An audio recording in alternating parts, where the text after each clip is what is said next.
барлығымыздың ортақ мейрамымыз халықаралық музейлер күні мейрамы келе жатыр. Мейраммен шын жүректен барлықтарыңызды құттықтаймыз. Музей біздің халқымыздың, рухани байлығымыздың жинақталатын жері, рухани қазынамыздың қоймасы болып есептеледі. Біздің бүкіл өткен тарихымыздың, бүкіл ұлы даламыздың тарихының, бүкіл ата-бабамыздың қалдырған мұрасының жиналған жері,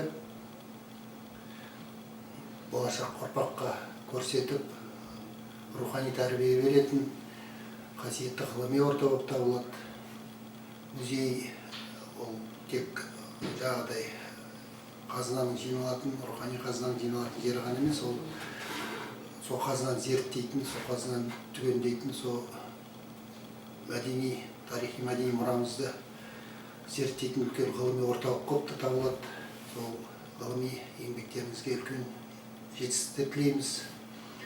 Біздің бірге сол тарихи мәдени мұраны қорғап, зерттеп, халыққа жеткізу жолында істеп жүрген, атқарып жүрген жұмыстарымыз, жоспарлаған жоспарларымыз жүзеге асып, жемісін бере берсін.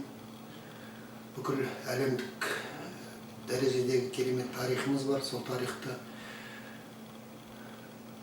елімізге, басқа жерлерге көрсете берейік, мақтана берейік. Үлкен ұлы тарихтың иесі екенімізді дәлелдей берейік. Ол үшін жаңа әдістер керек, жаңа халыққа көрсететін, халыққа жеткізетін, әсіресе пандемия кезінде көрсететін құралдар керек. Соның бәрін игеріп, жақсы атқара берейік, бірлесіп жұмыс істей берейік. Енді барлық жағынан музейдің сан саласы, музей қызметінің сан саласы, сан бағыты бар. Сол барлық бағыттарда жетістікке жетіңіздер. Барлық бағыттар қамтыла берсін. Музейіміз үлкейіп, кеңейіп, музейлеріміз, жалпы облыстың музейлері, жалпы еліміздің музейлері кеңейіп, әлемдік дәрежедегі музей деген дәрежеге жетсін. Соған тілектеспіз. Барлықтарыңыздың мейрамдарыңызды құттықтаймын.